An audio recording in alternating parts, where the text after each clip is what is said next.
Okay,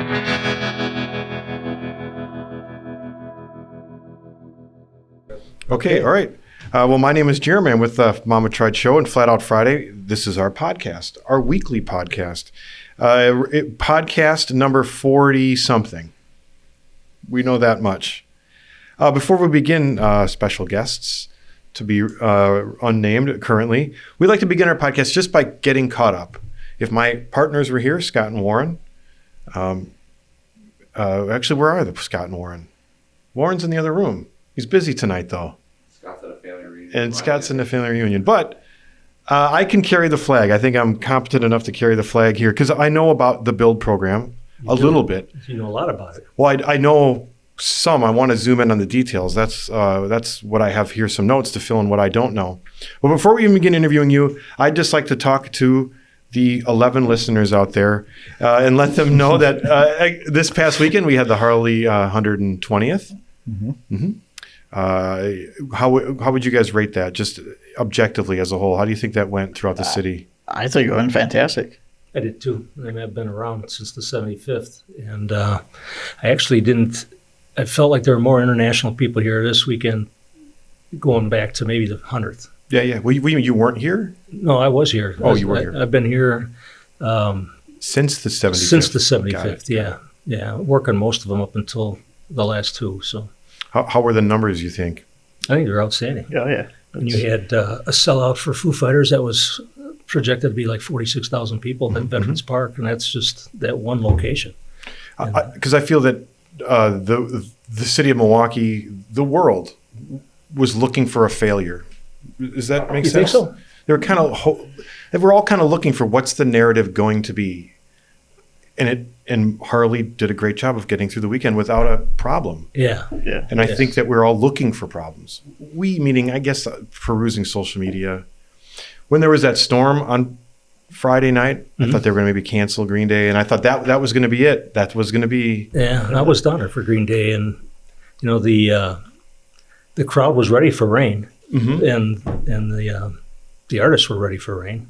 But and I think that's typical of the core element of the crowd that was here is they don't care. When they're here, they're going to have fun no matter what the circumstances. Yeah. Mm-hmm. Well, that's great. But you know what I'm saying? I'm not trying to be negative. I'm just saying that people want to tag on a negative story, and they can't on this weekend. No. Right? There's you cannot complain about how this went. All right. Anyway, I wanted to mention, besides that, the Harley 120th, what just happened, and yes, it was great. We can zoom in here a little bit. I want to know what you guys were doing. Also, next week, I'm doing a ride to my hometown of Calumet, Michigan. You guys know where Calumet is? I do know where Calumet, Michigan is. If it was this like this right up there, you know. It's kind of a little backwards though, isn't it? Yeah, More like that. It's Michigan. Do you know where Calumet, Michigan is? I was born and raised Calumet, Michigan. I've always thought that to be beautiful riding, and turning 50, I'm using that as an excuse. I'm pulling that chip. Yeah. You guys 50? Yep. Yeah. Really? I'm 52. Oh, you guys look great. A little lighter.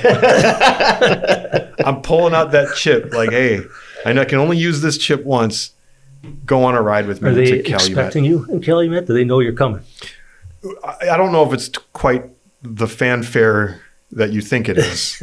We're looking between 10 to 30 people. Okay. People can't commit. Right? Are you going? And I get some mealy middle when I ask my peers if they're going. I'm going, regardless if anybody else is going with me. I'm going to Calumet, and I'm going to camp and stay at the homes and my family up there. And I'd like people to join me. It is not a chopper ride. It's any kind of ride. I'm going to be riding a bagger. Everybody's welcome, regardless of your ability. Please join me if this comes out this Friday. You can follow us on social media for details. I wanted to mention two other things that I got going on in my head. This really, you guys aren't particularly interested in this, but I want you to know, or those that follow me, that I've never been busier this summer with the Harley 120th. I have my ride this weekend. Next weekend, I have the River West 24. Have you guys heard about that? Mm-hmm. Yep. 24-hour bicycle race. Ride, yeah. My house is the start-finish line, and already this morning there was people practicing. What are we, 10 days out? Something like that, 10 days out exactly. And people are already starting to build the stoke. and it's getting to be a little bit distracting for me. Anyway, got a little busy stretch here. Oh yeah, and then we go to Sturgis, which we haven't even begun to talk about. Yeah. All right, let me begin by asking you guys, you're with the Build program. Yeah. Yeah. Yeah. Can you, to anybody that has no idea what I'm talking about, what is the Build program? Sure. The Build program is a mentorship program with basically high school students, where we pair up adult mentors with typically 6 students on a build project over the course of the semester. They learn trade skills, but they learn so much more than that: teamwork, interpersonal relationship skills, project management, communication. And it happens all organically. So it's not like there's this curriculum, although we do have a manual of things to follow and milestones that have to be achieved. But the kids do all the hands-on building, and the role of the adults is to coach and demonstrate, model, maybe show them how to weld, or how systems work. We've been doing this since 2010, I believe, 2011, 2010. Warren was one of the founders, actually, of the program. And it's currently in over 12 high schools. It's all volunteer organizations. It's a nonprofit, and it's all thanks to people like you that have supported it over the years at Mama Tried and Flat Out Friday, that have really helped us grow the program. Well, yeah, I'm proud to be to back it or to support it in any way that we can. Before we get into even unpacking everything that you said, there's so much to unpack there. I've got 100 questions. Tell me your names and your role in the organization. Yeah. So my name is Scotty Kazawiski. I'm a mentor over at New Berlin Eisenhower for the Build program. So I've been with it this will be going into the 3rd season, I would say. 3 or 4, yeah. Yeah. So so my role's just as a mentor and stuff like that. And he joined the board a couple of years ago. Yes, and I was asked to join the board, which is another gain, because that also helps, another tool to help us grow. So. Yeah, and I'm Kirk Topol. I've been around Build since the beginning. At first, kind of a step back, was an in-kind sponsor. Then we ended up hosting a team at the dealership that I owned and operated with my dad, Hal's, in New Berlin. And we had Brookfield Central operating out of there for a year, and then we hosted New Berlin. And just, when you see the light go on in kids' eyes, as you know, you reach them and they start to believe in themselves and get some confidence. You just couldn't not support it. And I'm always a big believer in grassroots stuff. I think that's really where things happen.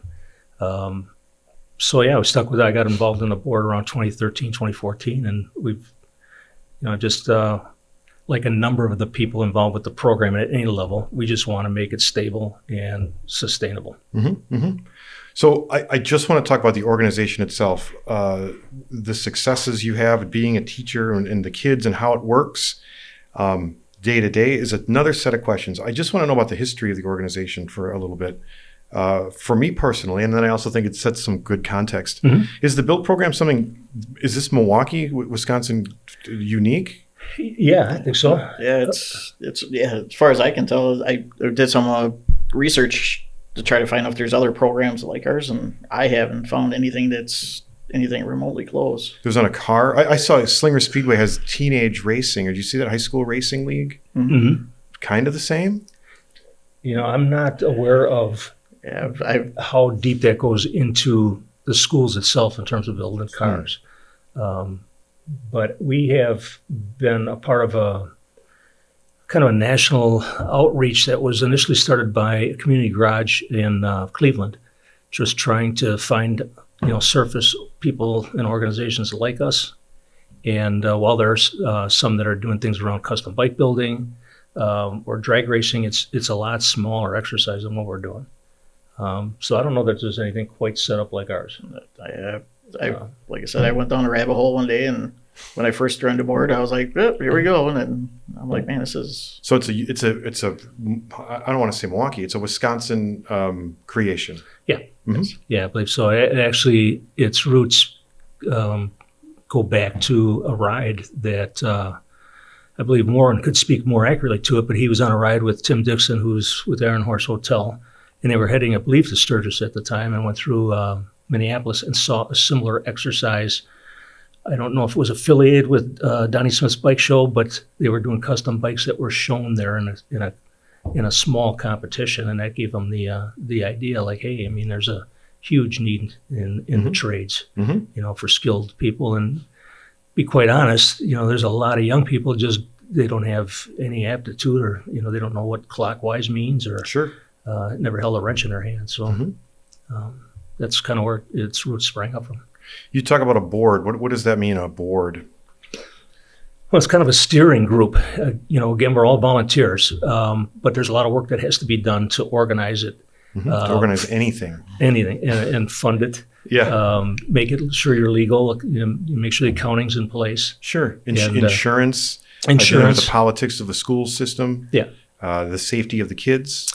Exactly. Coming up with all the answers to the questions. Yeah. And I only highlight that because when people show up with their hands in their pockets and say, oh, the Build program's lame, or whatever they say, someone goes to any event and they criticize, they obviously have no idea how difficult it is to organize. It is. It's a lot of hours. But I cut you off. What do you mean by a board? What does the board do? Yeah.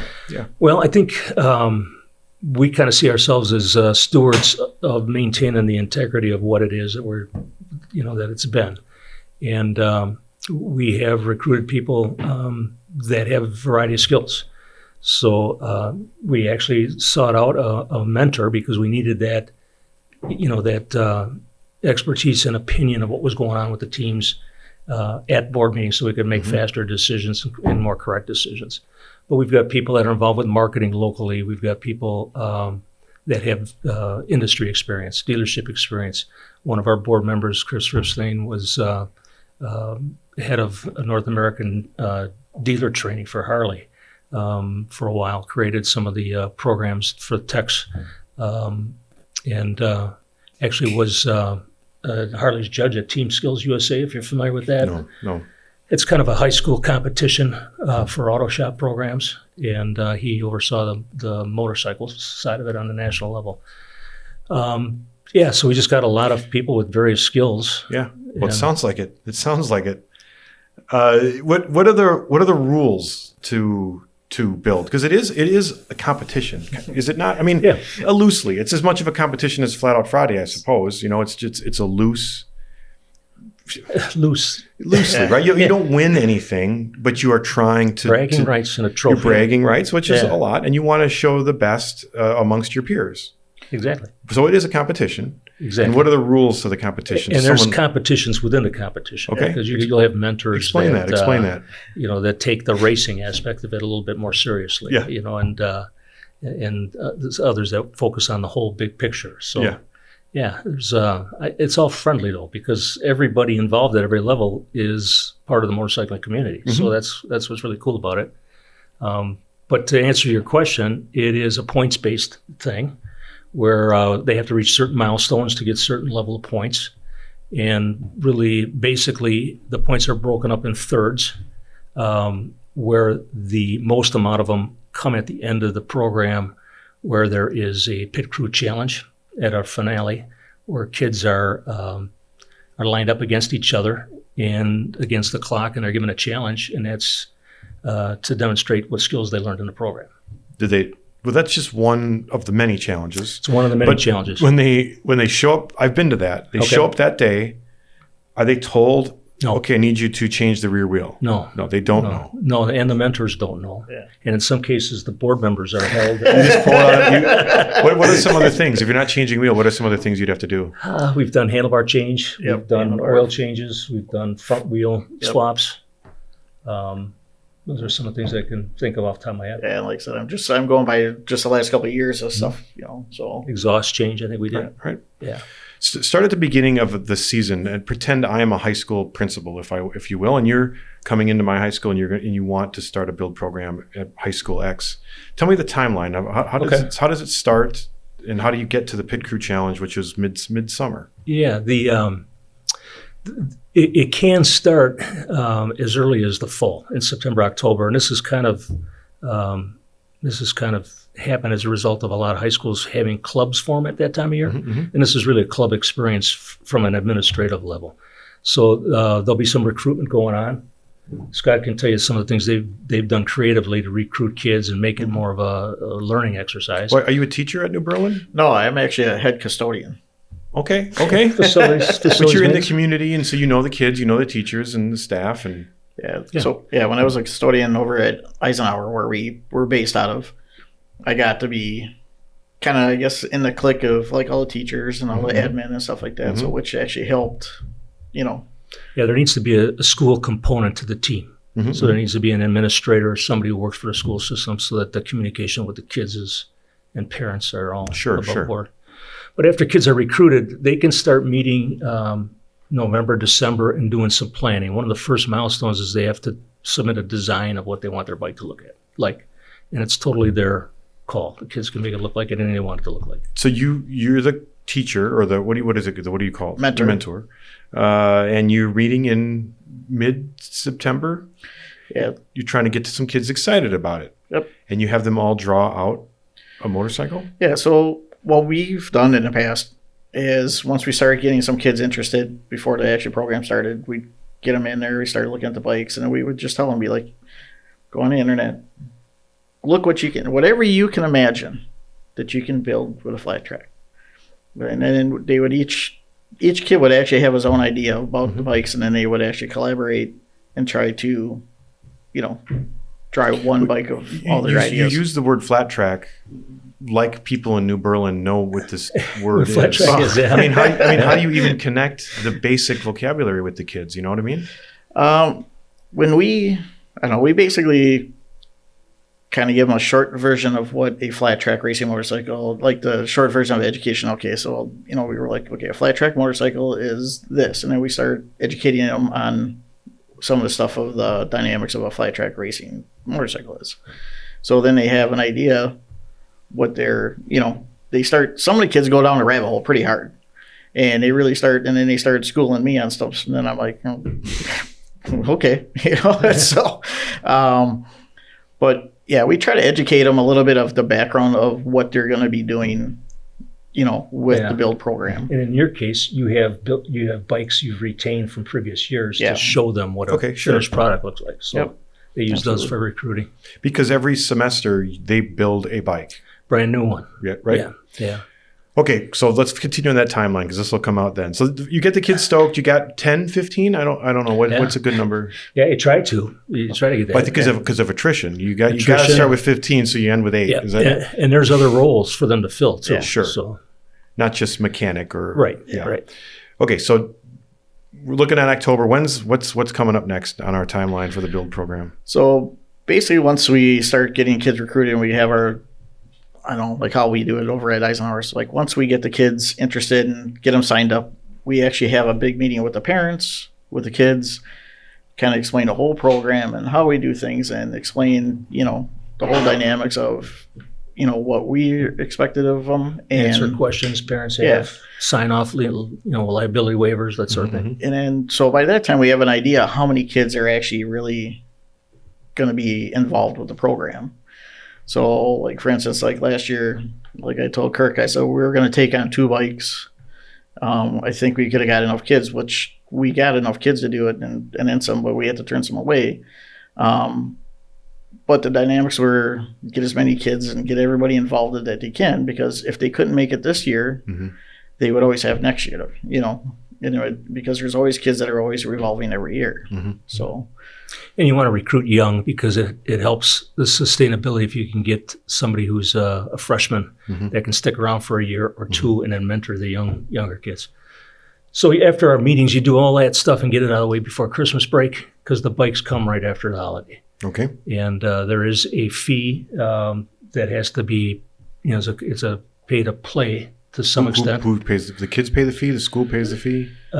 This year, we relaxed the standards in terms of how that money is contributed. It can be from a donor, a sponsor, from the school. Are you buying? Is it for the buying of the bike? It's buying the bike. They will retain ownership then at the end of the season.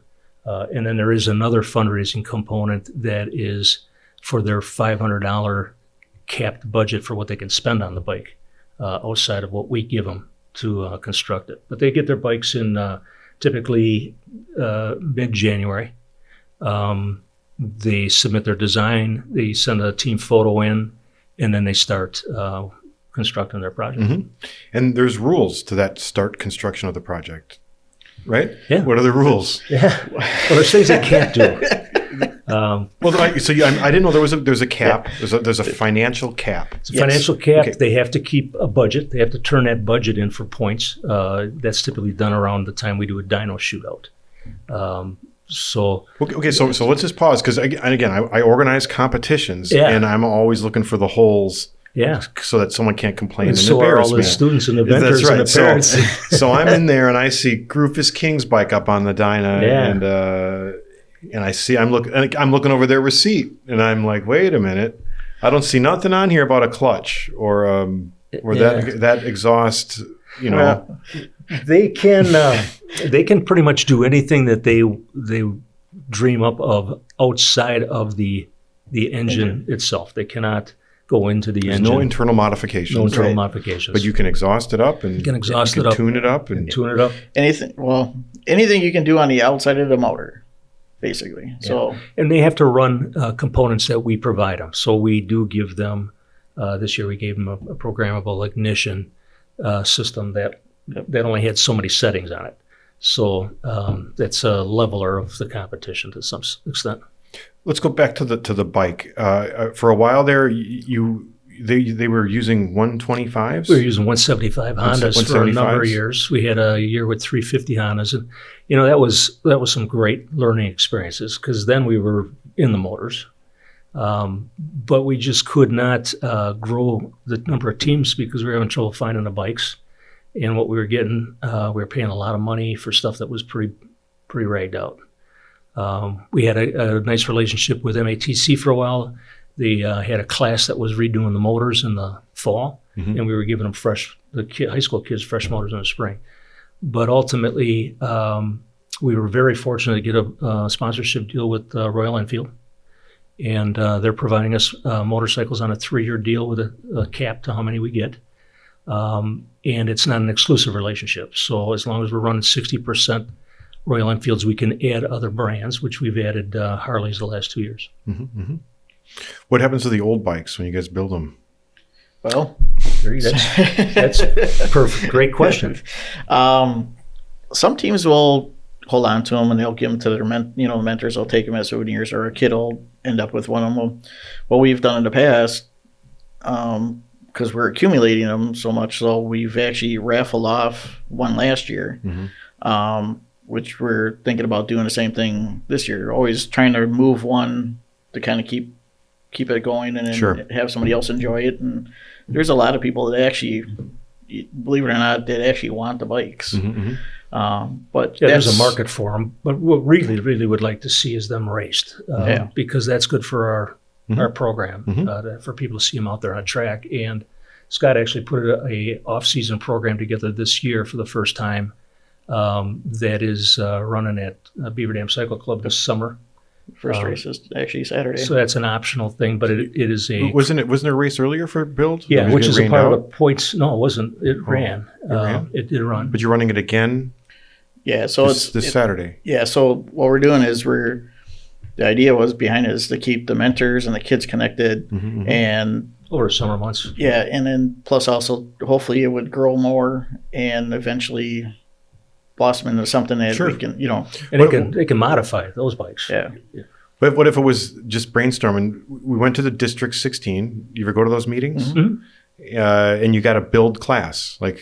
So every racetrack had a build class. And it was just, I don't know what the rules would be, but you were running those old build bikes, right? And whether they were mentors or the kids themselves. Or racers that acquired them. Yeah, and there's enough of them out there now to do that for sure. And Another level of points. and that's kind of that's another reason we kind of started this program for the summer. Yeah. Is exactly what you just mentioned. Yeah.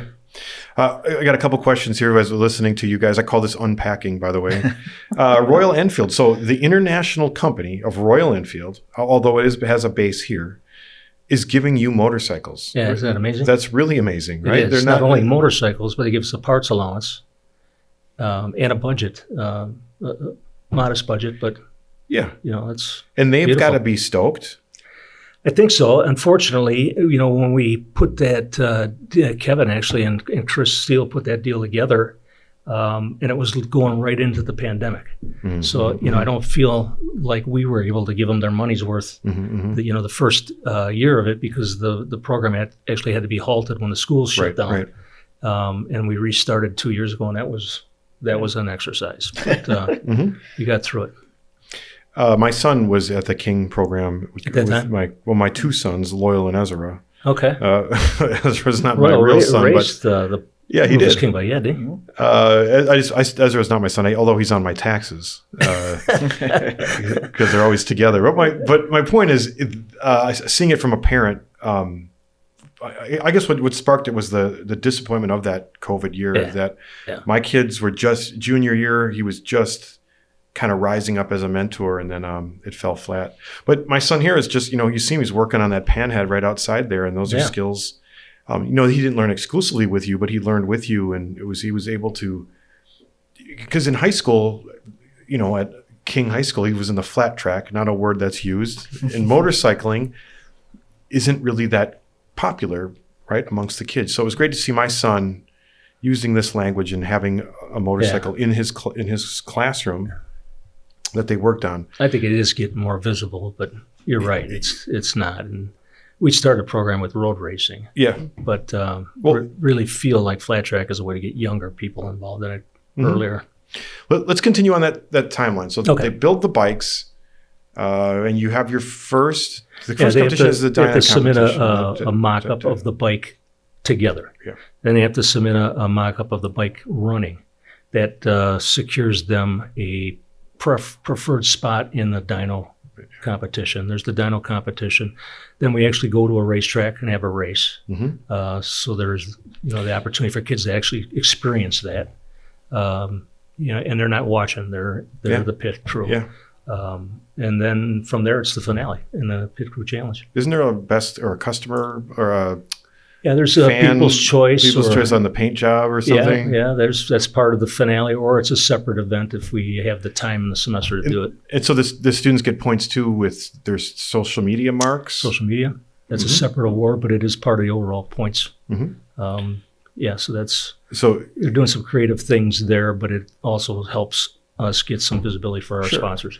Well, social media, I'm older, we're older, we just think it's for amusement, but it is empowering for businesses. Yeah, incredibly. Right? And you have to know bold statement, if you run any kind of business, you have to be social media savvy. And especially if you're in a field where you're relying on sponsors, this is a necessary skill. All right.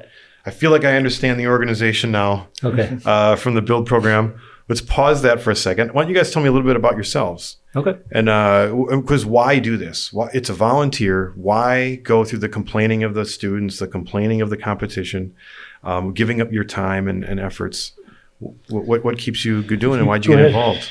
Well, when I was growing up, I didn't have a father, so nobody really taught me how to be a mechanic. So as I got older, I started road racing in my 20s, and I started wrenching on my own race bikes and stuff like that. And then after that, I started drag racing and fabricating, and then I started my own shop and I was always self-taught through all the way until currently. So as I was growing up, I was looking at this stuff, and when I seen the program and I was asked to join it, so I was like, hey, good opportunity to start showing kids, what I didn't get to learn, but yet I have skills that I can teach them. And that's kind of how I got involved. And, the time that you stick into this stuff, sometimes you don't even keep track because you don't want to. We didn't even get into the hours. Yeah, Sure. So, but it's one of those things that's like every week you're kind of eager to kind of get back, and then, it's something different every week that you can teach the kids, or, or if one kid wants to learn something specific, you're like, hey, no problem. Every kid has a, strength that you can teach them. It's whether or not how you can get it out of them. So, but that's kind of how I got into this. Let me go back a little bit. I want you to zoom in. You grew up without a father figure, but somehow you had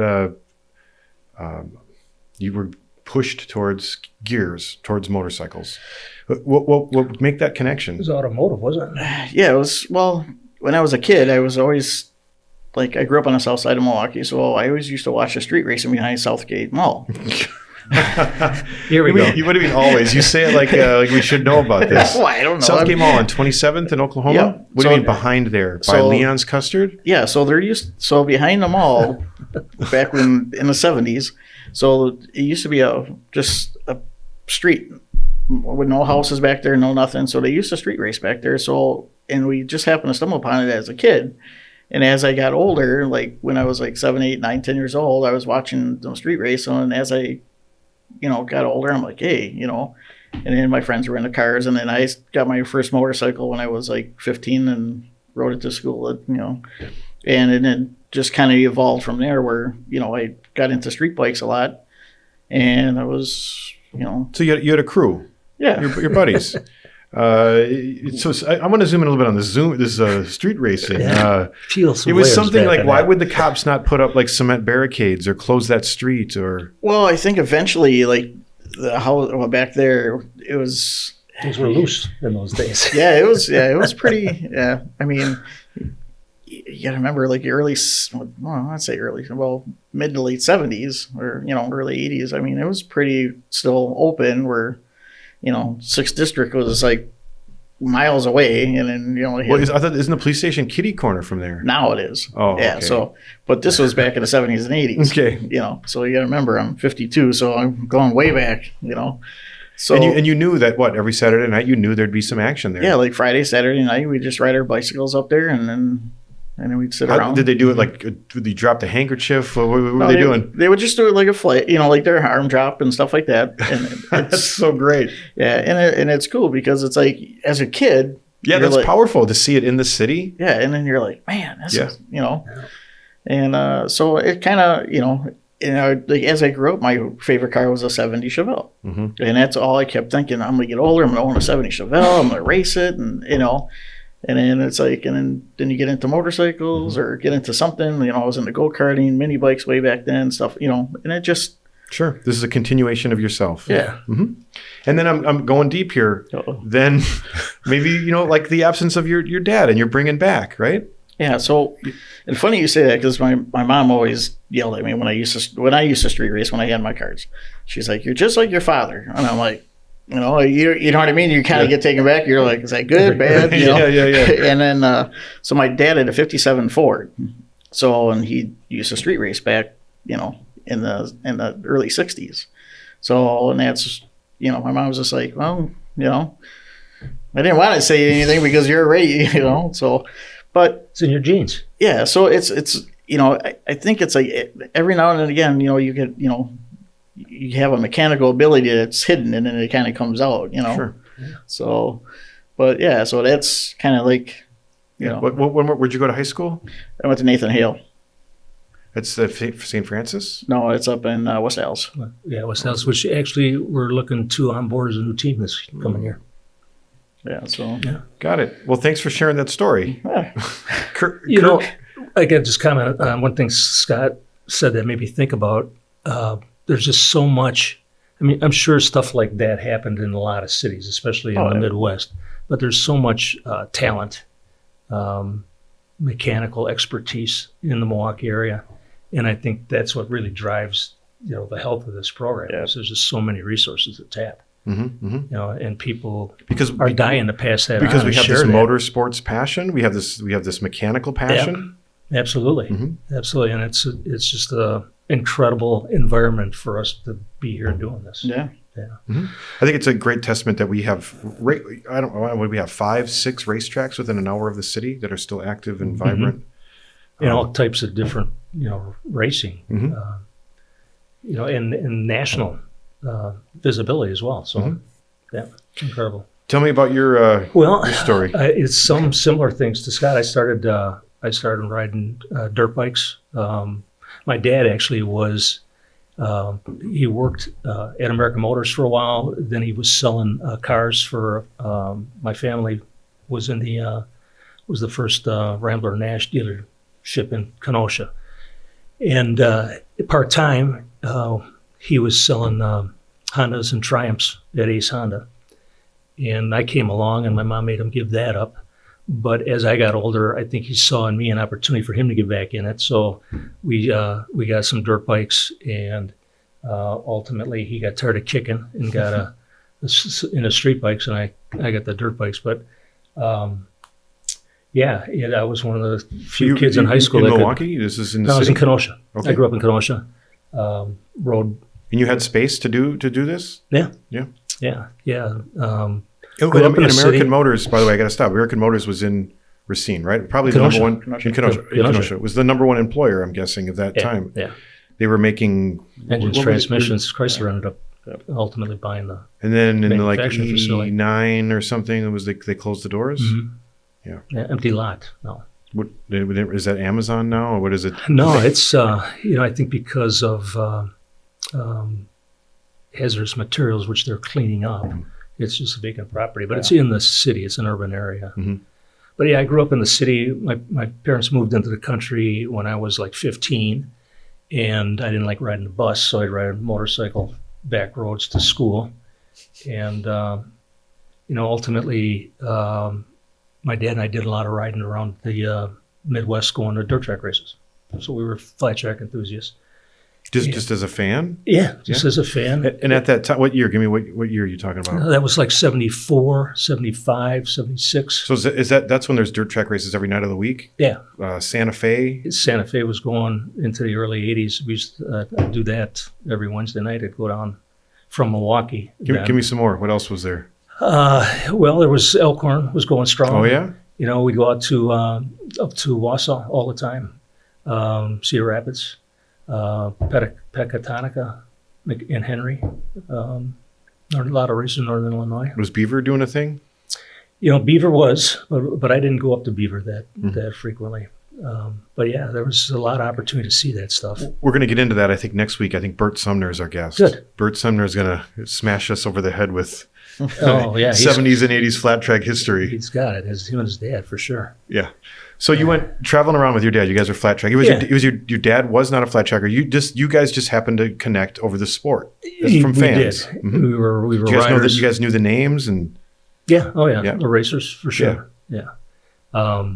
So ultimately, I was at a point where I was out of school and looking for something to do. I was going to relocate to Florida actually and go work for my uncle, and my dad didn't like that idea, but he wasn't going to stop me. And he had met a Harley dealer in Iowa. At the time, we were out watching a race, and before I left for Florida, I said, I think you made a mistake by not following up on that Harley thing. So when I was down in Florida by my uncle, my dad's brother, he applied to Harley. And I think timing was critical because I think we were probably one of the last dealers that were accepted based on some of the financial criteria at that time. He applied to be a dealer. Correct. And Got they it. sent them a list of some open points. And the closest to our home in Kenosha was New Berlin. So him and I went up there, took a look at it. I decided to not do the Florida thing. I relocated to Waukesha, and he commuted for 8 years, and we started a business. So with your dad's like, look, I can get the capital. Yeah. You were young. You didn't have Yeah. any capital. But you're Yeah. like, Dad, I had a lot I'll of open up time every on my day. hands.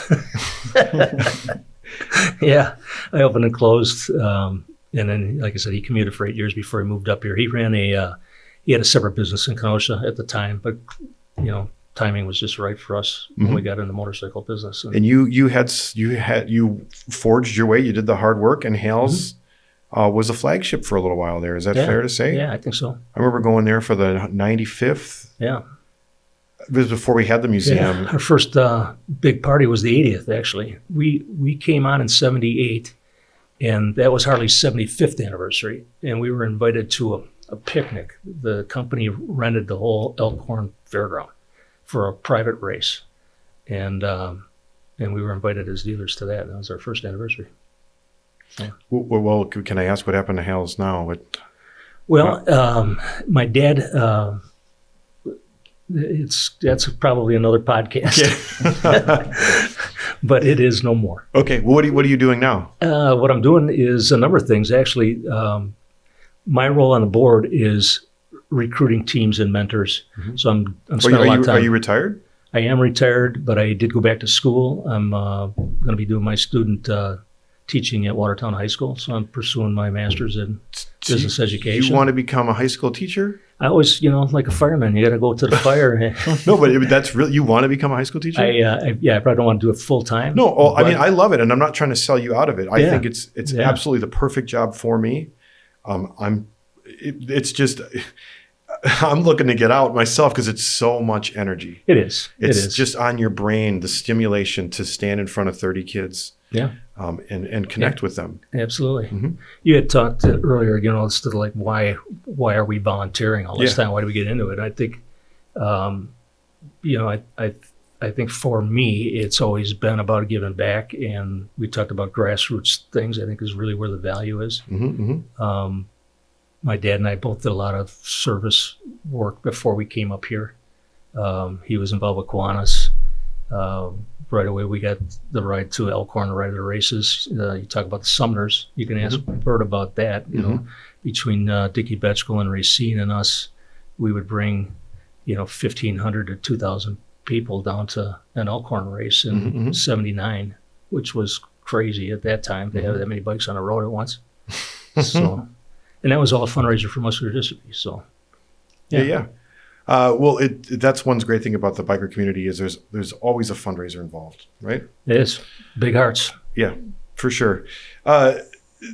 So tell me a little bit more about teaching. Scott, tell me about teaching. Tell me about what's it like teaching and standing in front of your build class. Well, I don't know. There's days I have, there's days it just flows, and then there's days that you hit a brick wall. And but for the most part, I mean, when you're standing in front of the kids, you don't actually think you know what I mean? It's like, I don't think I'm a teacher. I think I'm just facilitator, explainer. I'm like I'm thinking like how my dad, coach, dad, something like that, going, hey, this and that, and hey, we guys got to do this, and and just give them instructions, and and show them stuff. And so I keep using this term, but I want to zoom in a little bit on that. We didn't go over this. We just kind of glossed over it. But the adults are not allowed to work on the motorcycles, right? Correct. But they do demonstrate stuff. They do show how to do it. Sure. Yeah, unless it gets really complicated, something where they really get into a real pickle, then we'll step in and, that's about it. But other you're than that, working with them all the time. Yeah. I mean, I love to see when there's big bad welds on it. You know what I mean? To me, it's just like awesome. Hey, these kids are doing some great stuff are doing now. This.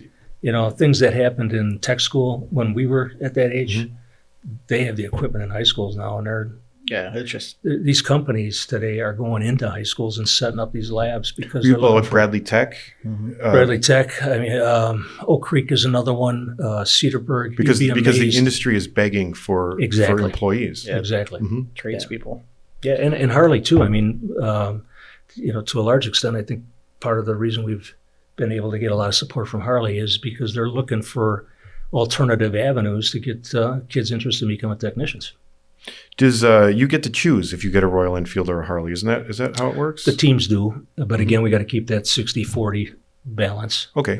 But yeah, and there's, to be honest, the expertise level at some teams can handle one bike over the other. Sure. If your team is Harley heavy, then it makes sense to do that. Yeah. Harley knowledgeable heavy. Yeah. But I can't say enough about the mentors that volunteer their time and how good they are at teaching kids. I've observed, because we'd rotate and go around to the various groups, just the questions they ask them, how they phrase it, their patience with them, and a lot of them they don't have a teaching background, but it's incredible. Well, they're stoked on their love of motorcycles, right? And then they're stoked on the connection once the kids start to spark it. Yeah, I mean, you got Louis is one of your mentors. He's a machinist. Yeah, and he's teaching kids how to do machine operations. And some kids, and some kids are never even touched a machine, and during they're making like triple trees or, and, I'll go back to you. I'm like, do you know what you're actually making? And you'll be like, well, no, but it's cool, and then it's like, and then I show him, but yeah, Louis is like, he's actually very patient with, like teaching him with the machine stuff. So it's actually kind of cool. Tell me more about the kids. If you were to, you take it all in, you're 13 years, there's got to be some kids that have risen and done some they've things done some with the great skills. things. Well, can you tell me a couple of success stories? Well, there's a number of people that are working at Harley right now in various roles that went through the program. We had a number that have come back as mentors or team leaders after having a successful career in business. We have one that was a student that became a tech ed instructor and is now hosting a team out in Walworth High School, who was one of the first girls that went through the program. We had a gentleman by the name of Chris Dietz that won a bike building championship in Sturgis one year. It started as a student in the program. Some have gone on to, tech jobs, electricians, engineering. We've had a number of kids that have gone through the program and used it as part of their resume for getting into engineering school. It's a wide range of people, but I think the common thread with all of them is that the light goes on and confidence is built for them to take the next step. When they entered the program, they didn't know what they wanted to do or who they wanted to be. Yeah, the door was open and they stumbled in there. Yeah, right. Yeah, and then you showed them flat track, and they got hooked. And I mean, I can see the timeline of how it works with the kids. You get them into the room, you talk a little bit about flat track and motorcycles, but then you get them to weld a little something, and they start to believe. It's powerful that I made something. We don't make anything, right? Yeah. We don't make anything anymore. We're not trying to teach them to be mechanics or motorcycle riders, but organically that comes out of that. Sure. That's just the passion for it. Well, I think the motorcycle is the perfect medium to do these things. It's not about the motorcycle. That's Flat Out Friday and Mama tried to repeat that. It's not about the motorcycle. It's the medium for the connection. So of course it works perfectly in a school. Tell me, give me a 1 year, 5 year, 10 year plan for the Build program. Well, for me, I've been around long enough to see, the struggles and how we've gotten it to a point now where it is stable. We got money in the bank. We can expand it and grow it, and we have things documented in place that new people can come in and backfill, and I believe that it'll carry on. So for me personally, I'd like to see it grow into more of a regional program. I'd like to see it at least up to maybe around 25 teams. We were at 12 last year. I think we'll probably be at 16 or so this coming year. We've been approached by different people from around the country to expand it in their area. That was my next question. Is anybody? I think we're good with providing them the roadmap and assistance to get it started. But we as a board aren't looking to become a national organization. Sure, that's a lot more energy. Yeah. But we do want to make it flexible enough that if dirt tracks aren't in your area or road race tracks are not in your area, that you can pivot to something else. Sure. And still keep the basic thing alive. Sure. You have to let the regional culture create specifics. They might not be able to have the connection with Royal Enfield or whatnot, but maybe KTM has a dealer there or something. That's an immediate plan. So 10, 15 years, potentially a regional. Yeah, 5 to 10, I think, for sure. And then for me, it's riding around and just having fun. Okay. Scott, tell me about this year, 1 year, 5 year plan here. Well, I don't know. I'm hoping I can actually get to the point where Kirk, I kind of shadowed Kirk because he's a walking wealth of knowledge of how to build more things out of the Build program. So I learned a lot of things from him just from business, a business background per se, or just in general. So I'm hoping to be a little higher up on the board in the next few years. Hopefully, I can do a little bit more to help it expand more. So, but I think I'm going to end up taking Doug's role our head mentor over at Eisenhower first before I get Yeah, it. short term.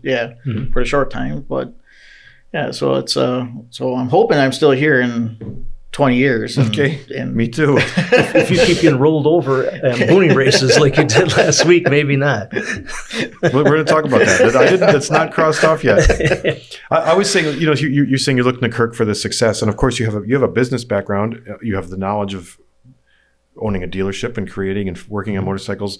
I'm also going to guess, because of the fundraisers you were mentioning, and then being on the board, you also can handle politics.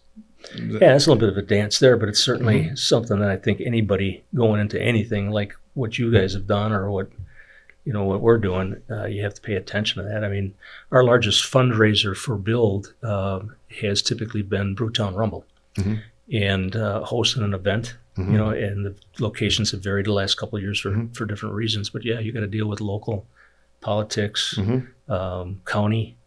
Sure. Things come up out of the blue. You got to react to on the fly. I remember, I think it was maybe the 100th anniversary. I got an unexpected $56,000 bill from law enforcement for dealing with Because at the dealership there. Yeah.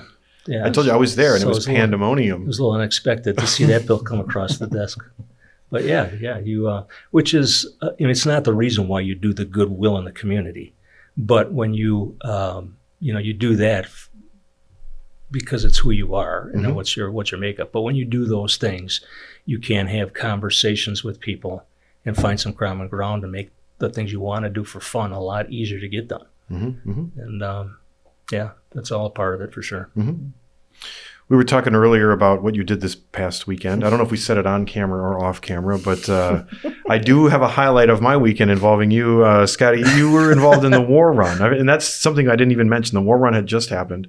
Explain it. Pretend that nobody knows what I'm talking about with this war run. So the war run is actually a mini bike race. It's actually like a TT race. So it's half dirt, half asphalt, jumps, gnarliness. I don't even know how to even go after that. So it's the track. Did you see the track? I did. Yeah. You saw it personally. No, I was not down there in Kenosha, but you saw it. It was over the top. It was just way more than I expected. I knew there'd be some tires and a wood jump, but Jeremy Wytek dug a snake pit. He dug a snake pit, right? I think I was going to guess. It's about 4 feet deep. I think at least that. And I'm guessing he used that giant trench to use that dirt to build all the other obstacles. Yeah, it was insane. I'm not going to lie. At first, I was intimidated. Everybody was intimidated.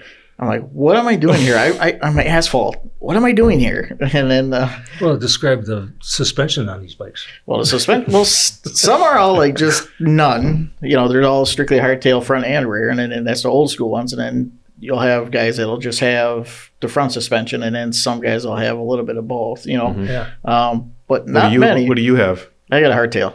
Okay. So it's but yeah, it was intimidating, but it was one of those things where I wasn't going to back down from it. So well, you went down in practice, or was that a heat race? That was practice. Yeah. I had seen 100 people go down on mini bikes and always pop up. This is the first time I've ever seen someone continue to lay there like yourself.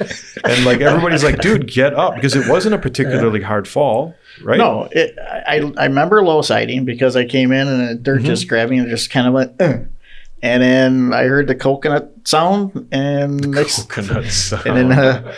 next thing I know, band sound. Yeah, my girlfriend was looking over asking me questions, and I was like, I know I didn't go down that hard. I'm like, what was going on? And it took me a while to get my brains together, and so basically somebody hit me in the back of the head, rolled over me, and then that was the coconut sound? Yeah. So that's the only thing I can think of. That's the only thing I remember is the coconut sound, and then next thing I know, my girlfriend was rolling me over, like talking to me, and I'm like, and I remember you getting up, you're like, dude, you're out. I'm like, are you sure? And you're like, oh yeah. I'm like, okay. I think that everyone was standing around you, and like we couldn't believe like that was seemingly such a small fall had created so much damage. How you doing right now? I'm a little sore. I mean, I'm probably more sore. Can you do multiplication? If I take my shoes off. I'm actually not bad. I mean, I'm still a little sore, but if I was actually trying to make the race on Sunday. Okay, don't. Let's take some time. Yeah. Take some time. You gotta let your brain heal. Yeah. So no, it's we had me and my girlfriend had understanding. So she just said, hey, if you go down again, you're done for the day. And I said, that's fine. So Did you go down again? You No. took it easy. no, I was going for first in my last chance qualifier, and Yeah. one of the guys actually hit the tire, and I just stuffed him hard. So and then took the motor out. So What do you mean? You stuffed him? well, he actually he was coming around the berm, getting ready to go up the jump. Well, he turned directly into the tires. Like there was no rhyme or reason or whatever. He just turned into the tires, hooked his bike, and I just was full throttle into him. And, So you T-bone him? yeah. got it. So you did not finish. Yeah. You were winning, and this guy tried to pass you, and you got tangled with him. Well, I was actually going for first right out the gate. Where Mm. it was off the start. So I was pretty upset because I was like, I had it. I had my qualifying position for the main. And That's I'm like, racing, though. And I know. That's what makes it so wonderful. It It's is. it's And I never was- predictable. And I was talking with Clark, and Clark says like, "Man," he goes, "We both got beat up today." And I'm like, "You?" I'm like, "Man," I said, "I just wanted to make it around the track." So, Well, you were in the JV class. Yeah. And there's 40 bikes, something? 40, Yeah. something like that. It was like 44. So you had a heat race, and then what happened? Then what? So the heat race. I placed fourth, and then we had a last chance or we had semis, and then somebody hit me from behind and cut my chain. So and then we had the last chance qualifier, which So did you transfer to the main from a semi? no, I didn't make it. No, but someone could, Yeah. right? So Yes. they took the top like 2 of your heat, Yep. top 2 of the semi, and then like top 2 in the last Yeah. chance, something like that. Yep. Okay, all right, that makes sense. I wasn't there. I had to go work Astalon. And Astalon was a ghost town with the workers. Yeah. It was a little bit rough to staff it, so I had to head there. All right, how are we doing on time? We good? Yeah, We're good. right on. Okay. Is there anything else you want to talk about? Is there anything that we can do to be more supportive? Man, you just have been great, and I definitely want to thank you for Well, all now of that we've had this time, we've never talked about it. It's only been scattering of emails. Mhm. I'm empowering you to think of a bigger picture. As long as we have the Pfizer lease, what else can we do? Right? Well, yeah, let me We- definitely we- give some thought to that. We need to sell tickets. So that's my proposal. If you can help me sell tickets, you can have the floor. Right? You know Well, what I mean? I think we can definitely do that with our outreach for sure. We have had a lot of success at getting parents and families and friends of families to come to Beaver, and also down to the Flat Out Friday race. And I would like, And that's been without a real push on it. sure. I'd like, just being a teacher, I'm really trying to separate my selfish ends to this cell, if you will. But I think if you have the door open and the kids are staggering through the hallway, and you're like, "Hey, check out this event, this large event that's in our city. You can be a part of this," and we could, I don't know, be more creative in ways to get the kids to be more a part of it. Yeah. Yeah. Um, The event has definitely been an eye opener for a lot of the new kids to the program that are trying to get their head around what are we building for. Sure. And seeing, you have the build class, but seeing those pros Absolutely. It gets you heart ripping that when they hit that rev limiter. Yeah. And it gets the kids feeling like they're part of the community too. And For they sure. are. Ultimately that's what we want. So. For sure. And I never thought I'd be saying this when I first got involved, but I find the biker community to be very welcoming to outsiders. Yeah. Just exponentially over the last few years. It wasn't like that. I don't know. In the 70s, I had a 650 Honda Seika, and I was not welcome when there was packs of bikes riding down the street. I had to find my tribe, and I think I found my tribe. And there's a tribe out there for everybody. There's a drive for everybody. That revolves around motorcycles. All right. Well, I'm clapping it up here for Kirk and All right. Scotty K. Thanks. In the build program. Thanks again, I Jeremy. think we got it well documented. Yeah, appreciate all your support, Oh, well, continued thanks. support. So thank you. I think it's great what you guys do.